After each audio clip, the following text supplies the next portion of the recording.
इद्दत निकाह केस में बानी पीटीआई और अहलिया बुशरा बीबी की सज़ा बरकरार। इस्लामाबाद की अदालत ने सज़ा मुअत्तली की अपीलें खारिज कर दी। तहरीरी फैसले में कहा कि दोनों मुल्ज़मान के पास सज़ा मुअत्तली का कोई जवाज़ नहीं। बुशरा बीबी का खातून होना सज़ा मुअत्तली और ज़मानत पर रिहाई का जवाज़ नहीं। सज़ा मुअत्तली या फिर ज़मानत पर रिहाई की दरखास्तों पर समाअत के दौरान मुकदमे के मेरिट्स पर बात नहीं की जा सकती। ना सज़ा कलील मुद्दती है, ना ही वो सज़ा का ज़्यादा हिस्सा भुगत चुके हैं। बानी पीटीआई और बुशरा बीबी को 7 साल की सज़ा सुनाई गई थी।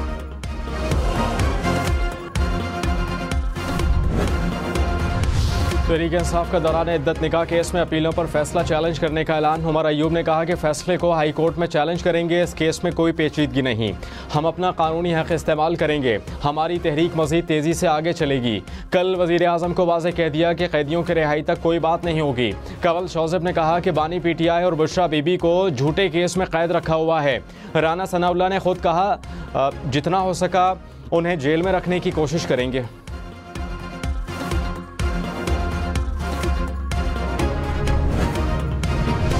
कराची में गर्मी की शदीद लहर के बाद बादल बरस पड़े। सदर, नॉर्थ नाज़िमाबाद, सुरजानी, गुलशन मेमार, शादमान में मूसलाधार बारिश।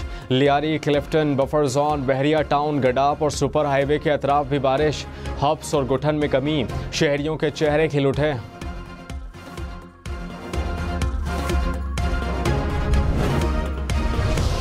मुल्क के मुख्तलिफ इलाकों में बादल बरस पड़े। मीरपुर खास थर में तेज़ बारिश, नशेबी इलाके ज़ेरे आब, सड़कें तालाब का मंजर पेश करने लगीं। दीपालपुर, खुशाब भी तेज़ हवाओं के साथ बादल बरस पड़े। पारा चनार में बादल बरसने के बाद गर्मी की शिद्दत में कमी। मरी में गहरे बादल, हल्की हल्की बारिश से नज़ारे निखर गए।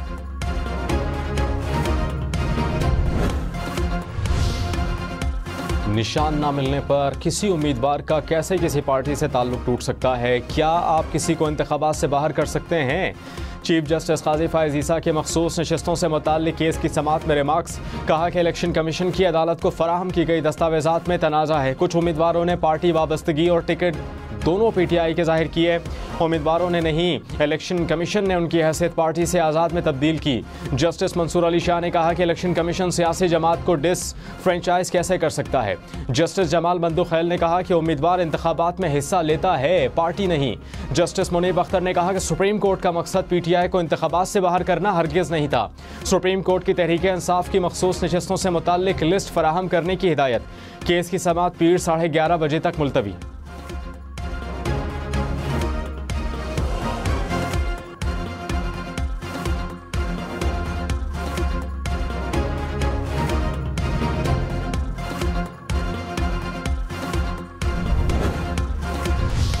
चौधरी परवेज़ इलाही और चौधरी शुजात हुसैन के दरमियान मुलाकात। कैसरा इलाही की चौधरी शुजात हुसैन और परवेज़ इलाही के दरमियान सुलह की तरदीद। कहा कि किसी भी किस्म की कोई ख़ानदानी सुलह नहीं हुई, ये सब बातें झूठ पर मबनी हैं। परवेज़ इलाही ने पैगाम दिया है, जब तक हमारा चोरी शुदा मैंडेट वापस नहीं होगा कोई बात नहीं होगी। मोनिस इलाही और चौधरी परवेज़ इलाही पाकिस्तान तहरीक इंसाफ के साथ रहेंगे।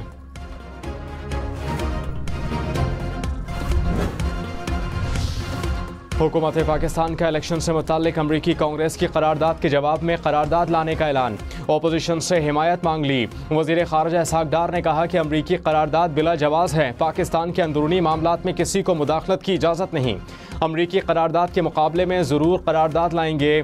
करारदाद का मुसव्वदा तैयार है, अपोजिशन से शेयर करेंगे। हमने अमरीकी कांग्रेस में करारदाद का नोटिस लिया। दफ्तर ख़ारजा ने करारदाद पर फौरी रद्द अमल दिया। पाकिस्तान अपने कौमी मुफाद में कानून की हुक्मरानी पर अमल करता है।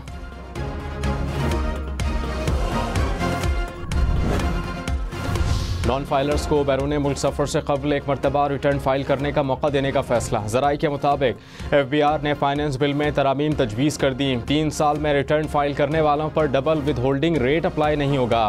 गैर मुल्की असासे भी ज़ाहिर करना होंगे। बीवी खुद मुख्तार हो तो अलग रिटर्न फाइल कर सकेगी। कमिश्नर अपील FBI केसेस को दिसंबर 2024 तक ट्रांसफ़र करने के पाबंद होंगे।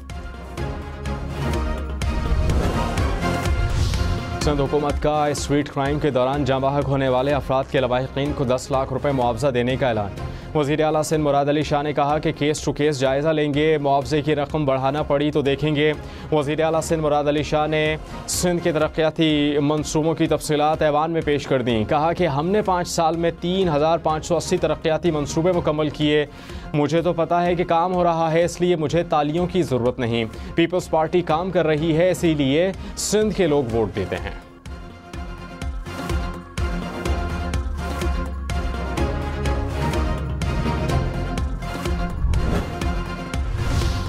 जस्टिस मुनीब अख्तर ने कहा कि इलेक्शन कमीशन पीटीआई को नॉन पार्टी इंतखाबी निशान दे सकता था।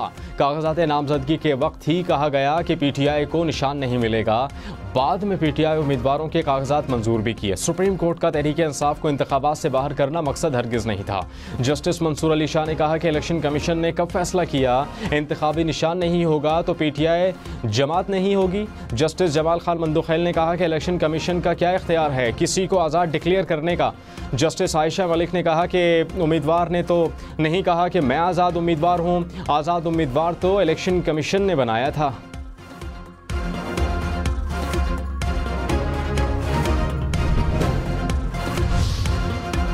जस्टिस अतर मिलन्ना ने कहा कि इलेक्शन कमीशन ने सुप्रीम कोर्ट के फैसले की गलत तशरीह करके बड़ी पार्टी को इलेक्शन से निकाल दिया। इंतखाबी निशान का फैसला देने वाला बेंच खुद बता रहा है आपकी तशरीह गलत थी। साहबजादा हामिद रजा ने शुरू से खुद को पाकिस्तान तहरीक इंसाफ का डिक्लेयर किया, कागजात नामजदगी भी वापस नहीं लिए। इसको आज़ाद कैसे तस्वुर किया गया?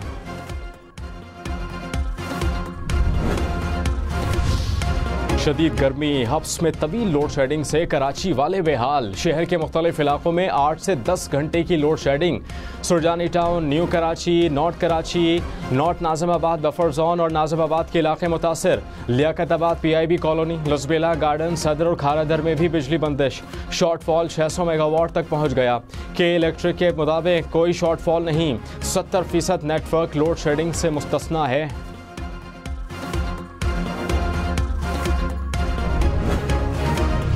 Opposition leader Sindh assembly Ali Khurshidi के इलेक्ट्रिक पर बरस पड़े। कहा कि इलेक्ट्रिक ने बदमाशी लगा रखी है जिससे सब परेशान हैं। 4 लोगों की चोरी की सज़ा 100 लोगों को दी जा रही है।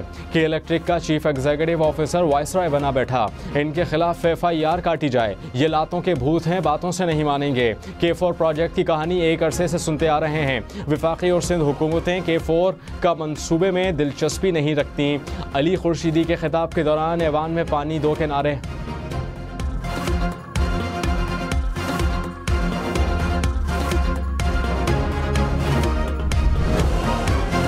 पेशावर में तवील लोड शेडिंग के खिलाफ शहरी सरापा एहतजाज। मुजाहिरीन ने हजार खानी चौक बंद कर दिया। गाड़ियों की लंबी कतारें लग गईं। मुजाहिरीन का 18 घंटे की लोड शेडिंग का शिकवा।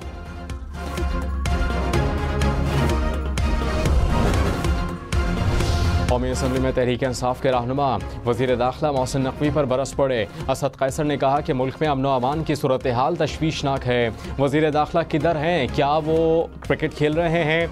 शायद ये वज़ीर आज़म से भी बड़े आदमी हैं। क्रिकेट को भी मोहसिन नकवी ने तबाह कर दिया। जरदाज गुल ने कहा कि यहाँ पर वज़ीर आज़म आते हैं लेकिन वज़ीर दाखिला नहीं आते।